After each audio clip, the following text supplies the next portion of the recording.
Good afternoon. How's everybody today? Hello, I'm Pamela. Just here to welcome everybody to our cozy loft this afternoon. I purposely didn't turn the heat on up here because it gets very oven-like, so I hope you're all comfortable. But I just want to take a moment to welcome you all to our bookstore this afternoon on behalf of Jack and Sandy. To welcome you to Grassroots. We've been here for 40 years and hopefully 41 this year. Sorry, hopefully another 41. One of my greatest joys in working in the bookstore, of course, is bringing great local talent together with the readers who enjoy them and hopefully to introduce people to new writers. But today we welcome two poets, Oregon poets, Steve Deiffenbacher and Toni. But I am not doing the official introduction. I will spare you from that. Today we have a special guest introducer, another local poet. Please welcome Chris Anderson.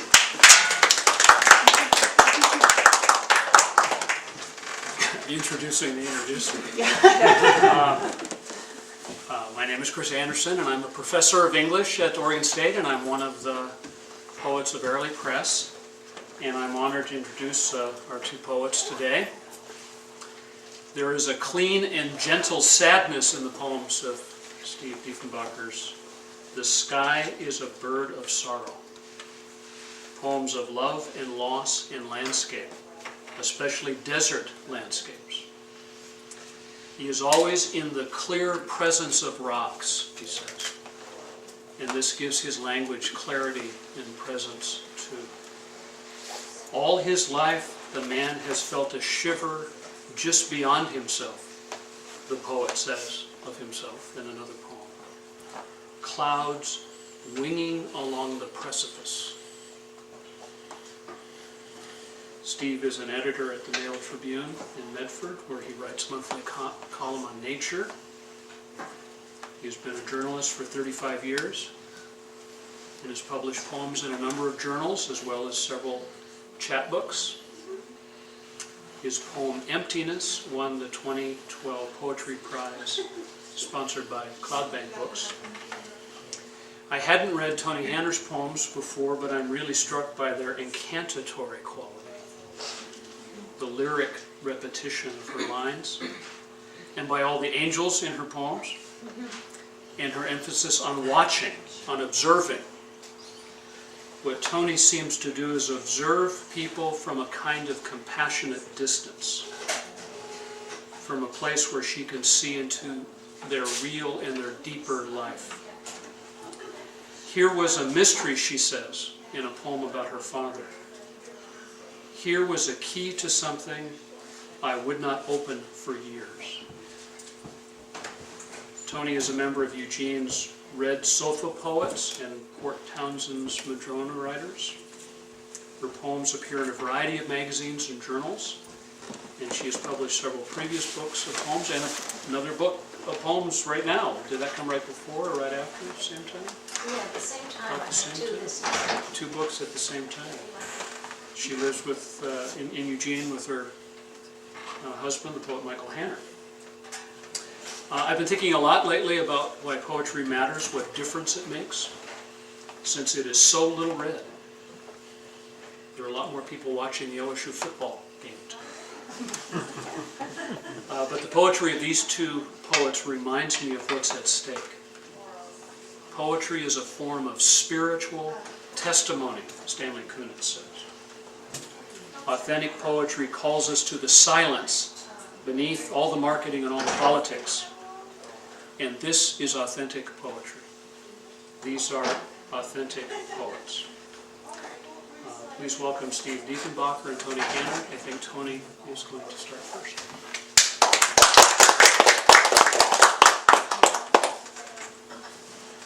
Love a good introduction.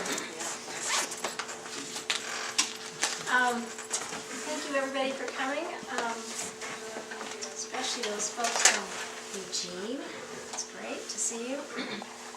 I'm reading things from all over my poetry map today, some fairly new and some quite old and some in the books and some not. This one is relatively new. Catalina, for Gloria. How did we decide his side. You nodded right or left, I followed. Did we tell our parents? How did we get there? Neither of us had a car or a license. In the photo, we sit smoking on a blanket on what must be a beach, although you can't see the ocean. Maybe it's a hotel swimming pool. Bikinis, my sly, shy, almond eyes. Your mouth prim, your body already hatching your future.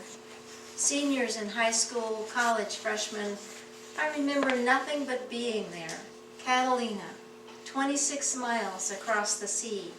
The Avalon Ballroom's graceful decay, lording it over day trippers like us. We took a rickshaw. Night came with the usual terrors. You went out on a boat with a stranger. He had a yacht, or was pretending to be a man with a yacht. I don't remember where I slept or how we got home. Just this photo, smoke from my lucky, a curtain drawn across my face. My friend Gloria is now a deaconess in some church in Sacramento, and I sent her this poem, and I said, do you remember this episode? And she never wrote back. So. She's gotten kind of above those memories. Dominoes. No, not quite like yesterday. The mothers with their big umbrellas, the yellow school bus, first rain. Here come 3 intrepid walkers, still in their summer capris, blue and white silk flowering overhead. By Thursday, Chopin will be born, the ferns and mushrooms pushing away summer's dry stones. Not like yesterday, not at all, the mystery of her tattooed arms. I look up the rules for dominoes, certain there was intelligence behind those games I played with my father. Turns out it was luck all along. Luck to have such a father, a child at heart, and a mother to make sure we ate and the rent got paid. Life out here on the western edge, not much like yesterday. It's a lot lighter for one thing, density of matter taken up by the wind. When you lie down on your blanket on the dry grass here, you may feel the business of the earth beneath your back. I don't sit down to write much lately. My dead break their silent huddle to gather beside my chair, waving contracts at me they say I signed. No, it's not much like yesterday. It's colder and damp. It's a poem from my father. I sometimes like to speak in other people's voices, so this has what I hope is his voice in it. Custer's last stand, for my father. Don't do anything till I get back. My father loved telling that story. Custer's final orders to the BIA as he charged off to Greasy Grass Meadow and doom. My father laughed until tears ran over his high brown cheekbones. And they never have, he'd say, clear on up to this very day. White people stories, like the one about his cousin Lulu and the crystal chandelier. That old girl Lulu carried that crystal chandelier all the way back to Farmington, and there wasn't no electricity even. No, she brought it all the way home, electric lighted chandelier with crystals hanging all over. That old Lulu, my cousin. Then gradually he'd run down. The story finished, except he'd keep saying, that old girl, because he loved the sound of it coming out of his mouth. White people stories. How Valenzuela, his stepfather, not exactly a white man, more a Mexican he was. That Valenzuela drove a butcher's wagon and let us kids, all 7 of us, little Indian kids, we'd ride in the back and scrape the meat off the inside of that truck and eat it.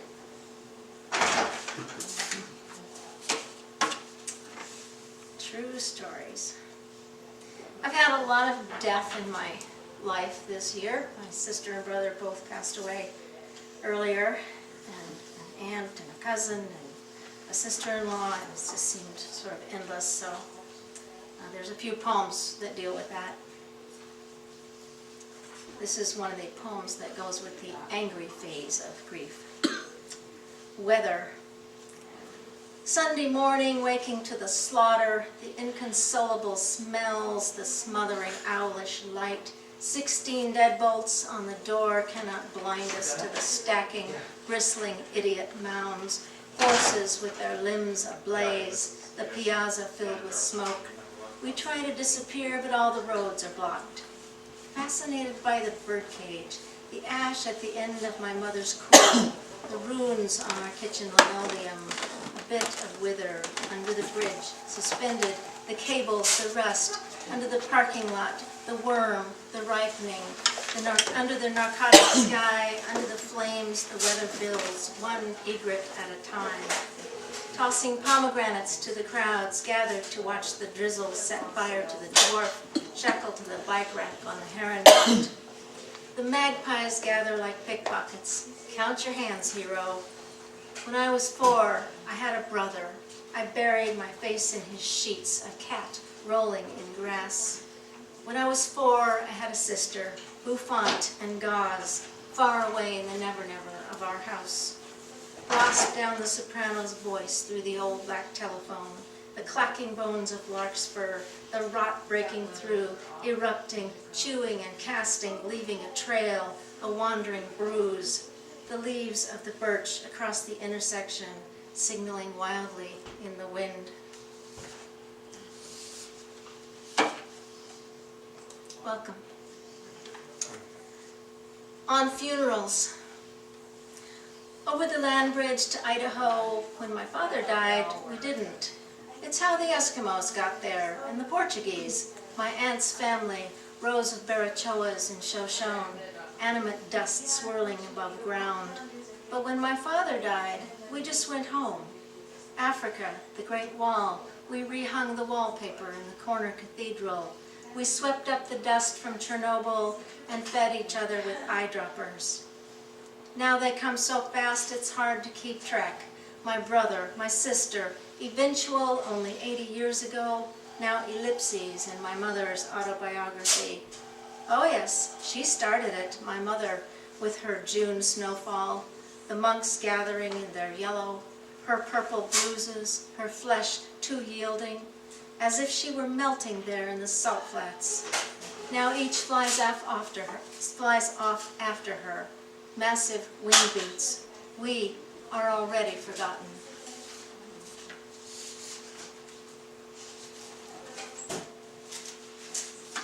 Went to Europe this spring and went to Amsterdam. I was there for the first time, and there was a lot of this death business going on in the background, and I wrote this poem. Writing poetry in Amsterdam. Our poems fill with begats, not a bobblehead dollar among them. We search for an apparatus we can fly, a falcon, a Dalmatian, while lambs gangle on legs attached to drunken strings. Riot, a stenciled graffito photographed in Paris, city of flicked kisses. In Amsterdam they don't tag the buildings, preferring to toss bikes into the canals, the weight, the multiplicity of crimes, the splash. Every night the canals are flushed of sewage, every day they're dredged for bicycles. At dusk the Astoria looms, its plain-faced clock asking why and why. We walk out just before the turn of the hour to hear the Westerkirk bells. We need our rituals. The key turned just so in the lock, the pause at the stairs' first landing, the boat drills where we gather to meet our neighbors and share stories of gas masks and eating mice and old shoe leather.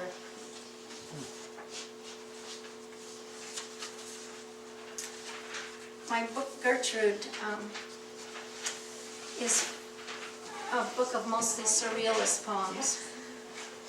And we were talking at lunch about poems that are sort of all over the page like this. And I don't do them a lot, but they're kind of fun.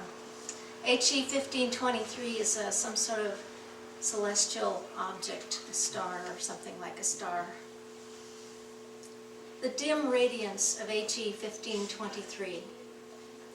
Van Gogh sees a bit of sky, begins to understand blue, the smell of tangerines. On a good day, my father wanted to be a big fish. When he woke this morning, the sun was wearing an overcoat. The toggle switches that controlled his movements were missing. The woman at the next table gazes into her coffee cup and says, "I'm really upset about Van Johnson. I'm trying to block it out, but without success." He searches everywhere, looking out the window. He hates to fall back on manual operation, the tangle of string, the way his leg bones clack together, how he becomes frightened of his own hands. The constant clamor, desires and addictions, the dim radiance of HE 1523, finally quiet, a solitary curlew, fog rolling over dunes. He wakes wet, his shoes full of sand, a note pinned to his jacket. Last weekend, Pauline Peterson was in Eugene and gave a wonderful workshop, which was wonderful and free. So this poem came out of that. 1960, Lanny. When I touched Lanny's arm where her white sleeve ended, there were bees humming beneath her warm skin. When I smelled Lanny's hair, her straightened hair, the dull black of asphalt, it was sweet, just on the edge of turning. When I touched Lanny's hair, smoothed my hand over the rough surface, so unlike my own black silk. Lanny's skin, the color of senka in the jar, a stone hot in the sun, flecks of glistening fool's gold. We took off our clothes and lay giggling in her bed. We hid her brother's magazines under the covers and marveled at the pale women, their enormous breasts, and marveled at each other's flat chests, her little buttons a color I had no name for. I remember talking dirty, biting the pillows to keep from screaming with laughter and something else. We had no idea what any of it meant. All I knew was that I wanted my arms around her thin little body. I wanted to lay on top of her with my face in the sweaty hollow between her neck and bony shoulder. I wanted a world I would not learn how to name until Lanny disappeared.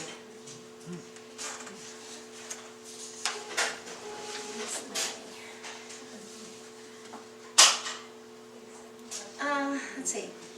Okay, we go back to the dead people. Family.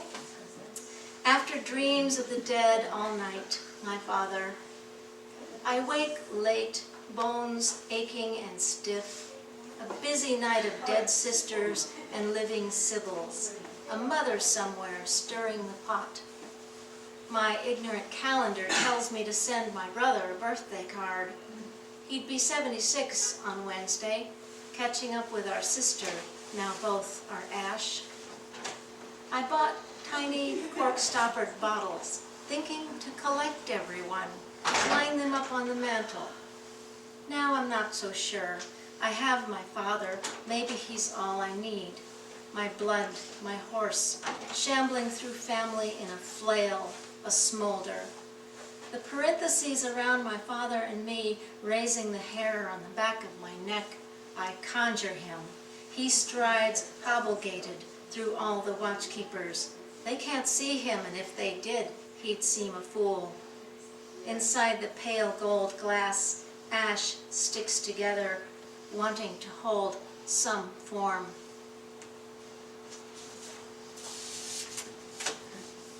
In my family, I was always the one who bucked against tradition and pulled against expectation. And it didn't always go over terribly well. There's a couple of words in here. A reredos is a screen behind an altar in a church. And chole bhature is an Indian dish made of chickpeas. Tradition. We serve Thanksgiving dinner on the back of our father's polished guitar. There is a bread boat and a small aperture full of violets. This we are expected to repeat each year. One day I take the guitar from behind the reredos. I carve dense mayhem into the spruce. I offer the guitar to a field where bees are going mad in heavy heads of lavender. When Thanksgiving comes again, I serve chole batur from an altar made of our mother's bones. No one is happy. They ask me, "What have you done with Father's guitar?" I bring each one a basket of lavender. The traffic on the boulevard below my window has lost all respect for tradition, turning in circles, a slow cortege. Nobody has died in weeks.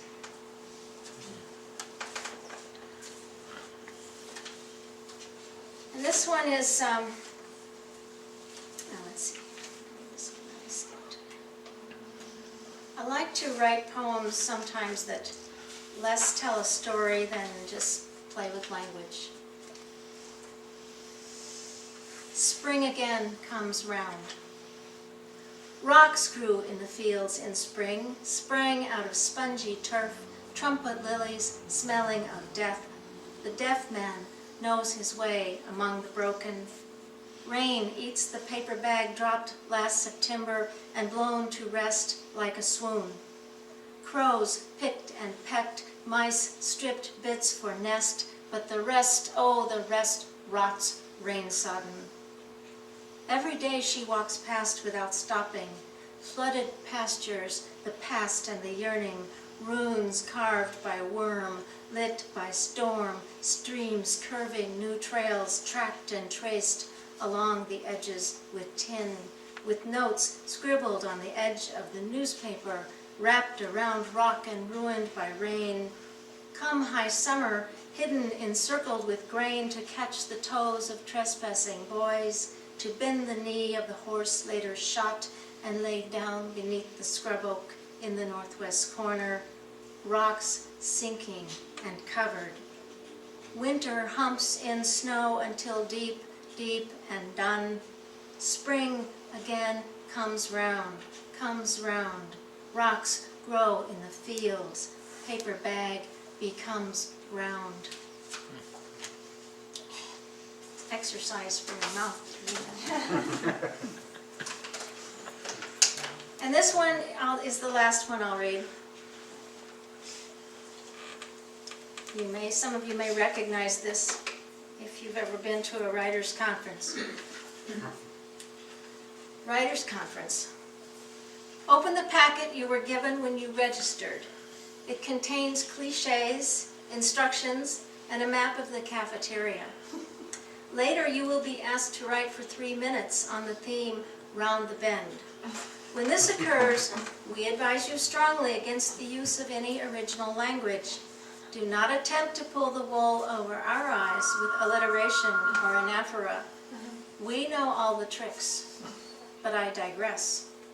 Your packet contains a ballpoint pen. You must not use this pen.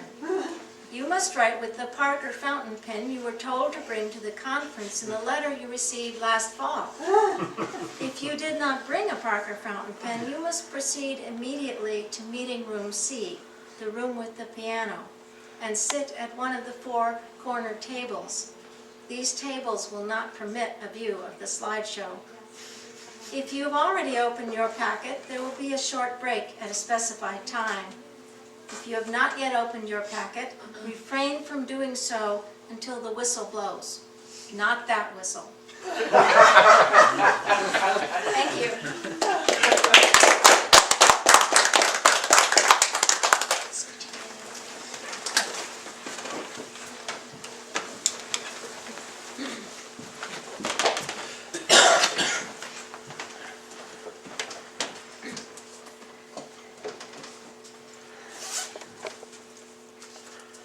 Like I'm ready to go on a hike, which is probably appropriate for me because I love the outdoors.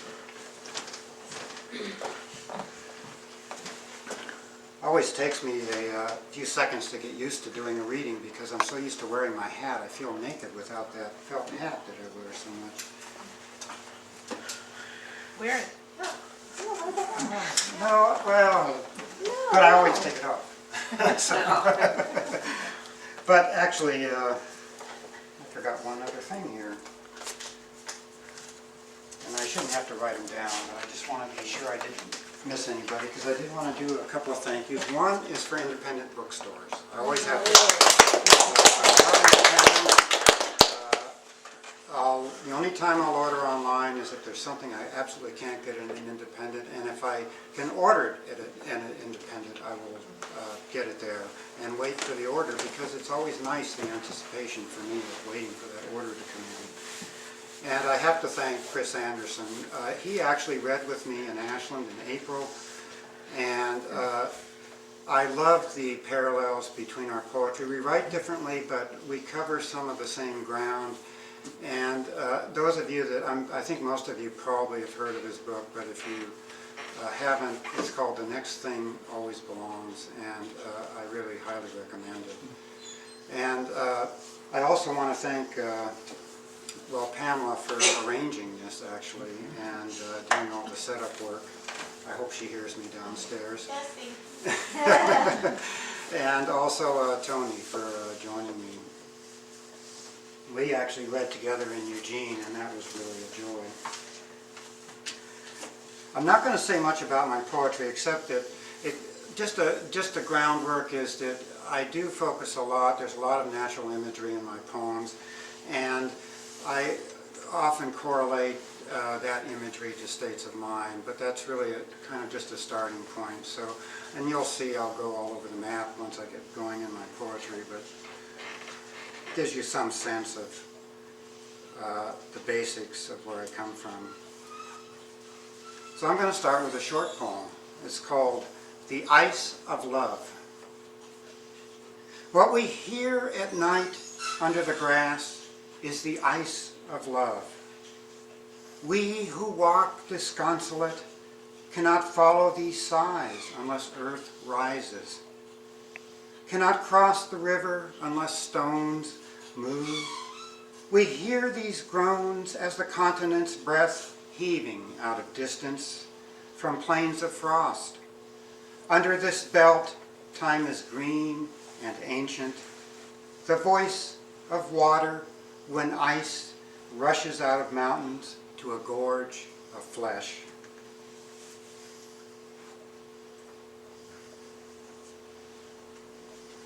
Headwaters. A nomad now, autumnal, I wander below the mountain, turn from desert and stone, my marriage of iron kisses. All day through gray dust, my feet are clouds of pumice rising under the gathering storm, a numbness of the broken land. Then the sky becomes silent, and I know one rhythm only of limb and grief that moves into its own quiet under the clatter of birds passing over the white dead wood, until I pass with them into the darkness of fir, into the sound of voices that are no more my foolish life moaning, but the sound of water calling. I stand then in fullness as the water splashes like milk over the molding stones, a whisper of one man, naked, returning at last, my call to water, the source of the world, words of stone and mud. That poem was actually written after a very long hike to Boundary Springs, which is the source of the Rogue River. It's in the northern part of Crater Lake National Park. And Chris mentioned spirituality. It was a kind of pilgrimage, but it was a reconnecting with the earth after a very difficult relationship with my first wife. This poem is actually about my current wife, Terry, and I'll just read it. I won't say any more about that. After her surgery. I'm not good at this, I tell her. this giving wholly to another. Every morning I examine her scar from back to stomach. Imagine the engorged kidney under it, untangled at last and draining. I want to trace the cut folds pressed into a grim insult. But she will flinch, and I cannot bear it. This is the skin I once touched as unblemished as alabaster. It is what I remembered along the river as madrones uncovered new green under peeling bronze. For a moment, I think I am safe there with her, even as she turns to me with the need and fear of that touch I cannot pain her with. I know the shrubs along the path have turned raucous and vibrating in a season that holds the earth from dissolution. I try to believe this, and I say it to her, but it seems like smoke floating outside the window, where the hills have burst into flame and the heartwood melts. The summer of that surgery was actually the time of the Biscuit Fire, and that was a massive fire down in our area, down in southern Oregon, that kept the skies gray for about 6 weeks. So it was a not pleasant season. I do a lot of traveling, as Chris mentioned, and I do love the desert. I actually love the Eastern Oregon desert as much now almost as the Southwest, and Oregon is still my first spiritual home, but the Southwest is probably my second one. So this is about that part of the country. Storm at Ghost Ranch, New Mexico. Over the Pedernal, clouds darken.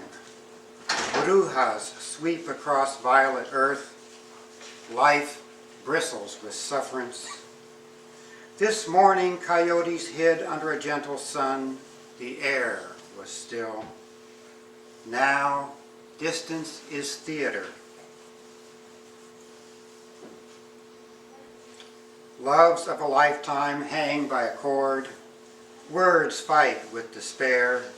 Desolation drowns in thunder. Giants grab for bloody rock.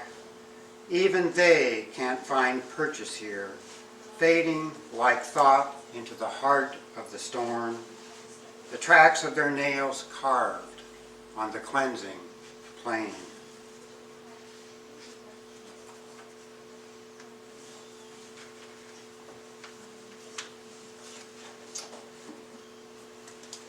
This next one I don't read very often, so I always have to think about it for just a few seconds. It's a very difficult, because there is a personal connection, which I'll explain at the end. Glacier Park, Night of the Grizzly, 1966.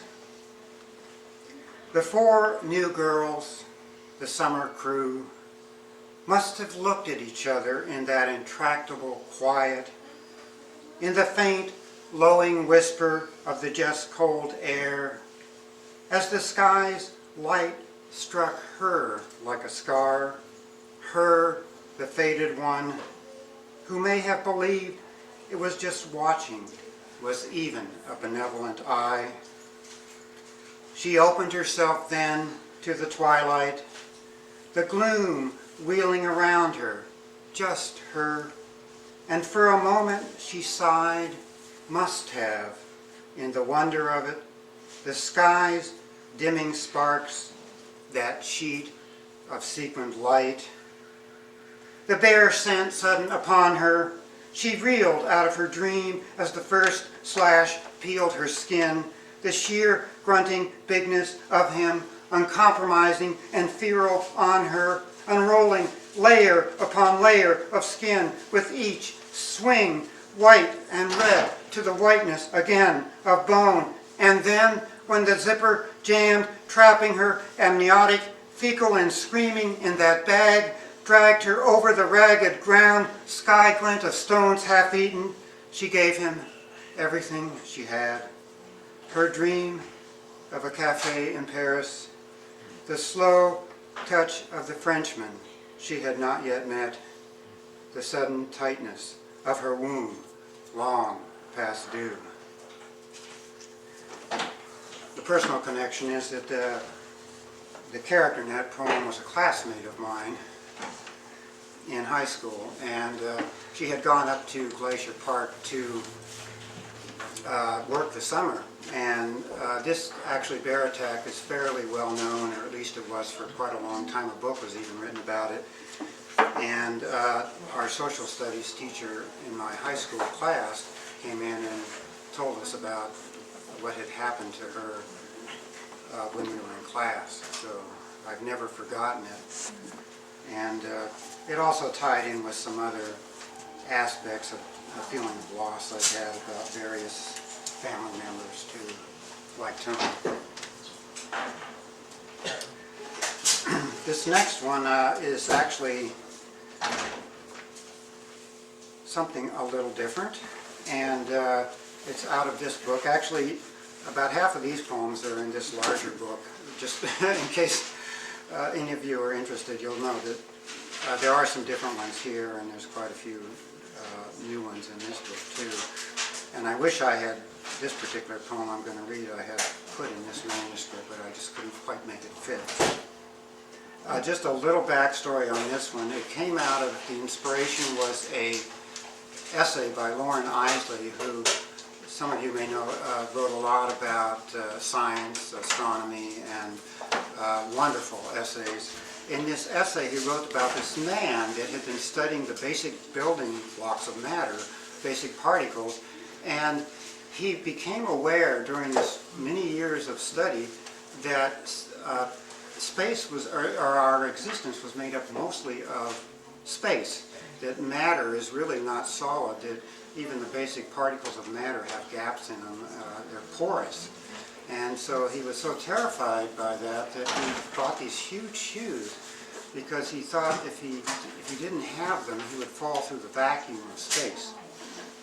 And so this poem is called Space. He saw night's pale hands reach beyond the floor. As he walked through the gleaming rooms he filled with oil lanterns in tapered glass, candles consuming themselves in flame to hold back the darkness.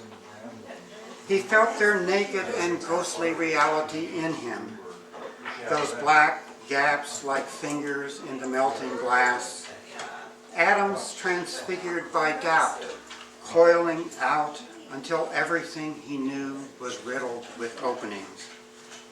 He wanted to see this as freedom, his life released at last from its heavy port, his body a bright ribbon of dust in a nostrum of the all. But then his mind began to float too, each thought glinting away as he realized the shoes could never hold, that every pull of the void drew from them as well, every nucleus a minute spinning bird, neutrons, faint insects flowing in a slow, silent wave from him and from the cloak he wore, even in sleep to keep his body in.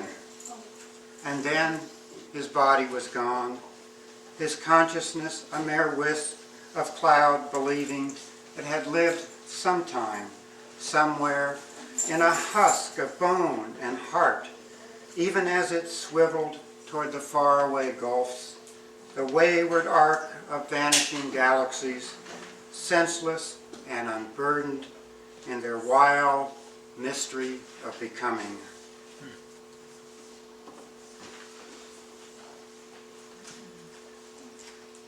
I'm going to go back to the Southwest for a minute. When I was arranging these poems, this one somehow seemed to fit after that last one, so we'll try this one. Waiting, Taos, New Mexico. It is morning. The air is clear. I stretch toward the plain, the swing of birds under a calling sky, the knot of language distilled to yes and loss. Shadows hang over the sangre de Cristos. All is still. This moment, this ahora, is the breath of piedras de la tierra, stones of the earth rising in the hope of rain. Over the hills, day takes its sweet time, but no rain comes. What good does it do to think under so much sky? Moon announces night. The violet of departure closes in, a relief from longing. Let this indigo gather, the darkening cumulus of twilight that stretches into silence.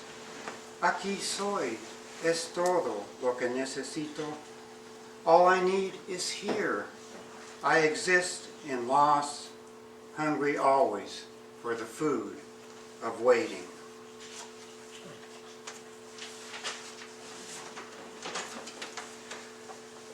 I grew up in Latin America, so that's why there's a little Spanish in there, and I want to bring my skills back up to the level they were at then, but I left when I was about 13 or 14 years old. But one thing about putting words from another language in a poem is that I realized how differently we react to a different language. In fact, Spanish puts me in a whole different frame of mind. So sometimes I just like to play with sounds. And I remember an interview with Galway Canal that I saw years ago, and someone asked him about his language, and he said, well, before there were words or language, there was sound. So that's the basic aspect of poetry, at least for my writing. And so here's one where I just, as an exercise, I just played a little bit with sound. So there are some words here that you've probably never heard of before, but somehow sound alone can convey things, I think. Making love to sound. Will you love me in this graven night? Will you be my kissy-coo, rising from set-inclined darkness? Let no declension, no sodden-mouthed sorrow stop us. Those are mere words, the panzoic hidey holes of unfathomed canyonaria, and they must not hold us. Oh, be my kissy-coo, be my bogmate out of fog-benighted clay, with no more fears of fandango. Be the fool, Amusion. Whip your windy flaminaria out of fallow land. Break your cummerbunds and take me in wide cantamarous meadows with songs of salpinating flukels. Let us find our tendrils without allowances, unbound by dearth or death, moving ever out of soul-whipped webs on sailless seas. Let us freshenate our minds, play clavicordia of dared ascent, bellow the holy yippee-haw we were made for, this tankard-like cornucopia, this always, oh me, oh my-oh. So I don't know what got in there, a little Faulkner, a little, who knows where some of that came from, but I was just reading an article, I think it was in Poets and Writers actually, where the writer was saying just to have fun with language, just play a little bit with it, and surprising things can happen.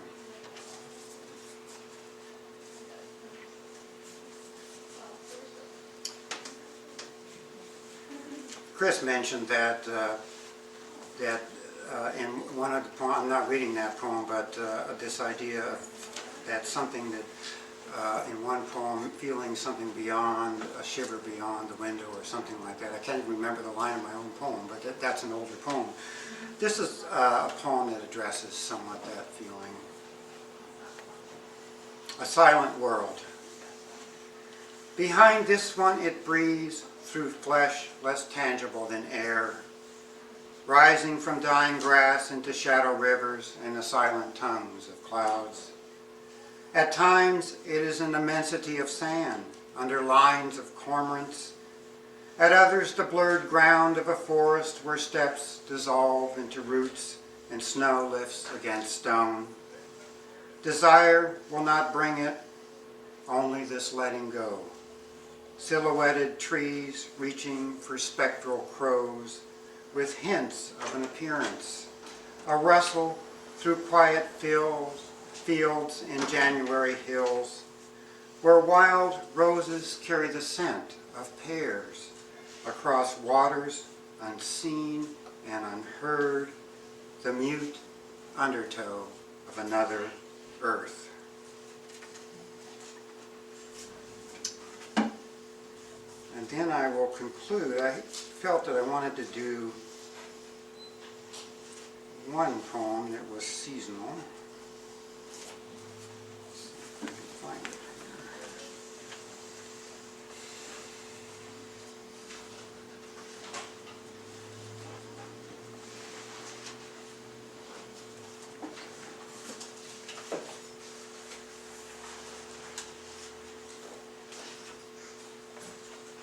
Actually, I had these all arranged. There we go. Late autumn. Now there is nowhere to go, and you know this is how it has always been. You walk outside and beyond the path, cottonwoods quiver. Geese call across the browning water. This is your call, and they have come for you. You drive north to the river you love most, and tell her she is the swift and brown-eyed woman you see clearly at last, even as she moves away and says nothing. At her tallest waterfall, you look up at maples and alders yellow with dying, and feel her shadows move in as you walk away unhurried into the embers of your life, not stopping for a picture of where you've been. Then the maples flare out. All you have is a wheel in your hands, the memory of a river red with autumn under the light of darkening pines, on this road to a place you call home, filling so easily with night. Thank you very much.